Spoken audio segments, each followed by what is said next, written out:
Bangag sa Pilipinas at tuyan dagiti kang runaan adamag diti PTV Cordillera. Iti agtultuloy a panagnato ti presyo dagiti produkto ti petrolyo agdanag meten dagiti umili ti rehiyon iti posible a panagnato ti presyo ti na duma-duma agagatangan ng runa dagiti basic commodities. Nupay kasayng pasigurado ti Department of Trade and Industry Cordillera ang nakamonitor dagitoy kadagiti presyo dagiti basic commodities. Ada report ni Jezreel Kate Lapizar. Agdandanag dagiti consumers iti agbalin nga epekto ti agtultuloy a panagnato ti presyo ti petrolyo a posible a mangitunda ti panagnato ti presyo dagiti kang runaan agagatangan iti merkado. Maysa ditoy ni Emma.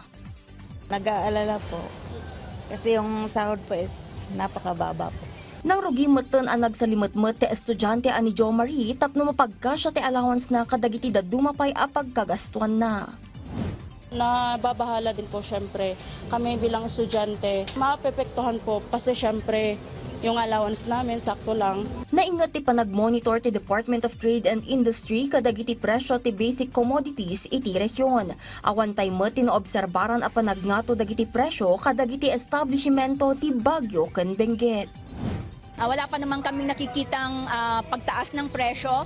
We do not know yet dito sa mga susunod na mga araw kung magkakaroon nga, but we are hoping na wala masyado. Kung may magkaroon man, manageable, hindi masyadong ganun kataas. Sigun iti DTI Cordillera, mangipatpatungpal dagito iti regular a price monitoring kadagiti paggatangan kan establishmento tapno may pasigurado a sumursurot dagiti negosyante iti naituding a presyo dagiti basic commodities. Panggap daytoy a malapdan ti saan anain kalentagan a panagnato ti presyo a makaapekto kadagiti aggatang.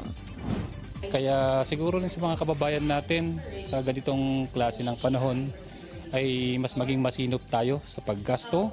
Tingnan natin na yung mga binibili din natin ay mga dapat yung talagang kailangan lang at yung talagang mahalaga. Hindi natin alam kung hanggang kailan matatapos itong gulo at sana nga matapos na para bumalik na sa lahat sa normal.